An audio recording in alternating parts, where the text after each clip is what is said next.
We are going to begin with our big story, President Biden's final State of the Union address before the election. The president finalizing his speech just hours before he's set to deliver it to members of Congress and millions of Americans watching at home. He spent last weekend working on his address at Camp David. Among the top issues we are expecting to hear him discuss tonight, the battle over reproductive rights after the overturning of Roe v. Wade, the crisis over record migrant encounters at our southern border, and inflation down from its recent peak more than 2 years ago, but still pretty stubbornly high. Senior officials also telling ABC News the president will announce an emergency military mission to help Palestinian civilians caught in the Israel-Hamas war. More on that just ahead as well. Tonight's address also comes just 2 days after former President Donald Trump's massive showing on Super Tuesday, setting the stage for that expected rematch between him and President Biden in November. Republican House Speaker Mike Johnson urging his members not to disrupt the president's speech tonight like we have seen on both sides in the past. And security on high alert with the fencing that stood just after January 6th back up along the Capitol's perimeter. Joining us for more on this is White House Communication Director Ben LeBolt. Ben, thanks so much for taking the time to speak with us. It is a huge night for the president. He's not just talking to the American people tonight, he's actually talking to voters in an election year. Many Americans have expressed concern about the president's age and ability to do his job. You've heard that criticism. I'm wondering if you think his delivery tonight is almost as important as what he says. Well, look, the president and his opponent, Donald Trump, are about the same age. But I think the president has said before that what matters here is the age of your ideas. Donald Trump wants to take the country back 50 years. He appointed the justices that overturned Roe versus Wade. The president wants to restore Roe versus Wade. Donald Trump doesn't believe that climate change is real. The president has made the largest investment in combating climate change in history, and he's defending individual liberties across this country that are under assault from MAGA Republicans.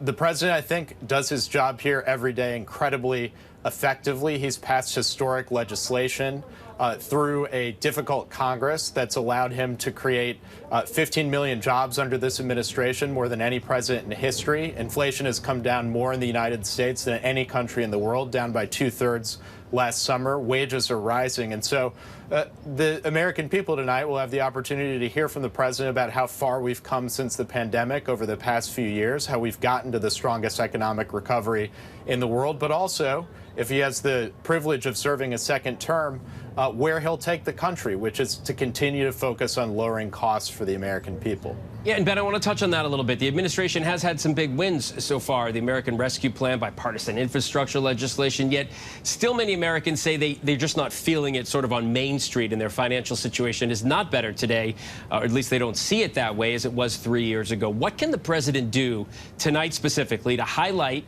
his administration's accomplishments and perhaps change some minds? Well, that's right. Look, the American people support what the president has accomplished that's brought down costs for them, capped insulin at $35 for seniors, prescription drug costs at $2,000 a year out of pocket for seniors. He'll recommend expanding those to all of the American people if he's able to serve a second term. 46,000 infrastructure projects that are getting off the ground across the country as a result of the president's legislation.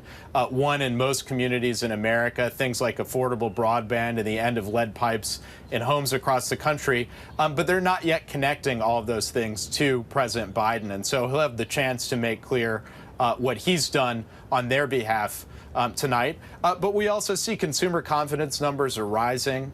They've risen 25% over the past couple of months. That's the most we've seen them increase in 30 years. Americans' assessment of their personal finances is increasing. The president still wants to bring costs down. He's got proposals tonight to take on the cost of mortgages, for example, and give first-time home buyers a $5,000 a year tax credit to be able to afford a mortgage. So a lot more to come tonight in the speech about what he's doing for consumers and hardworking Americans. Yeah, a lot of people feeling it at the grocery store. When I say Main Street, sometimes the feeling doesn't match the numbers.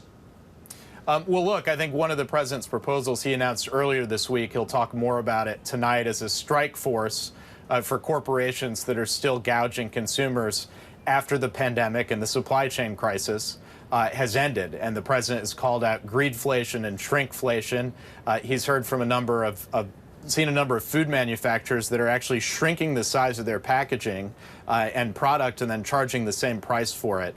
And he set up a task force across the government, across regulators that are going to take a look at illegal price gouging that are impacting consumers. Republicans, by the way, don't have a plan to tackle inflation. They just think we should offer more tax breaks to billionaires and corporations at the expense of the middle class. And so the president is going to talk a lot tonight, too, about tax fairness so that we can actually focus on alleviating the burden that hardworking Americans face by doing things like passing a child care tax credit.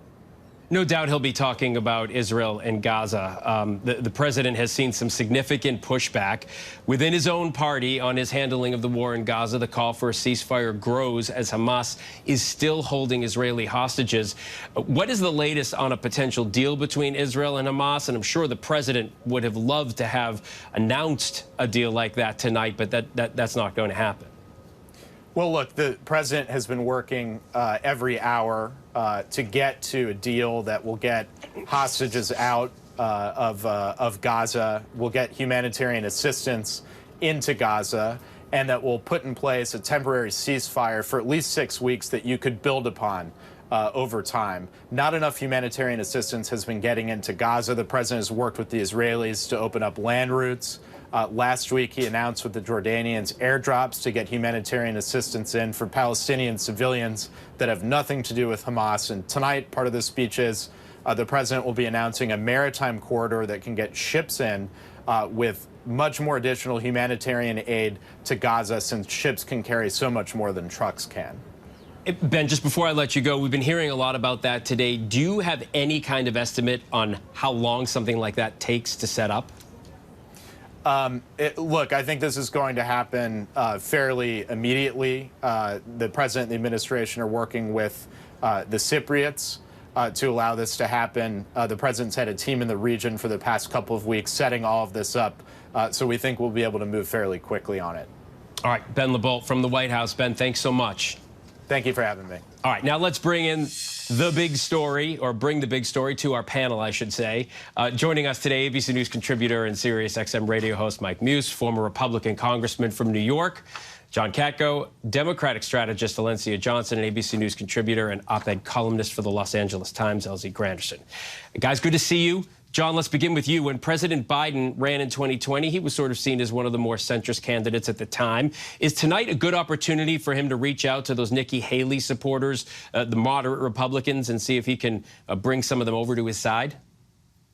Well, let me tell you briefly, this is one of the most consequential state of unions in a long time. Not so much for what he says, but for how he says it. People want to see if he's still competent, and that's a pretty basic hurdle, you would think. And on top of that, his ratings are in the 30s for approval. That's horrible. So with those numbers, he's going to have to recognize two things. Number one, that not all is great in this country. You better be careful if he says it is. Number two, that he can still do the job. Well, let's see. The president has also, he needs to shore up support with progressives in the Democratic Party. We've seen that with the non-committed vote. How does he do that tonight, especially in light of still no deal between Israel and Hamas? Look, I think progressives made it clear that there are some issues that they would like to move the president on between now and Election Day. They have also made it clear that they will not vote for Donald Trump. They just want to make sure that they're voting for President Biden. And so what he will do in the State of the Union speech is talk about a lot of these issues. Yes, what is happening to the Palestinian people, but also what's happening around abortion rights, abortion access, what's happening around voting rights. Today is the anniversary of the march, the Bloody Sunday March in Selma. He will talk about so many issues. And so you will see him making a plea to progressives and saying, I heard you in that vote. Mike, we know the president can't shed any of his 81 years by tonight. That's just people are the age they are, and we know that voters are concerned that he may not be up to the challenge of another term. How much of a problem do you think this is for the president, and what can he do about it tonight?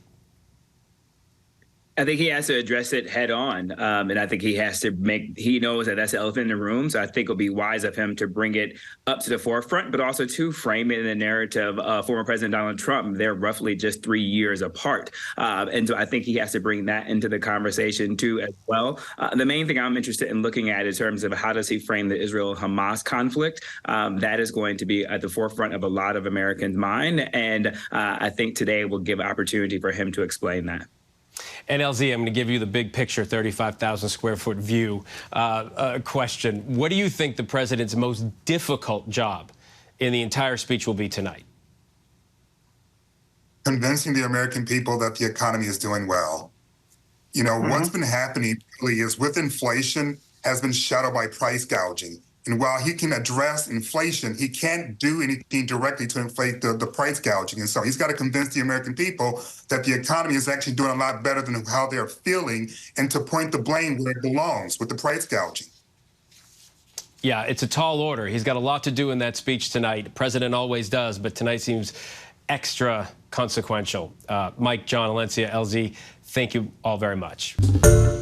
Hi, everyone. George Stephanopoulos here. Thanks for checking out the ABC News YouTube channel. If you'd like to get more videos, show highlights, and watch live event coverage, click on the right over here to subscribe to our channel. And don't forget to download the ABC News app for breaking news alerts. Thanks for watching.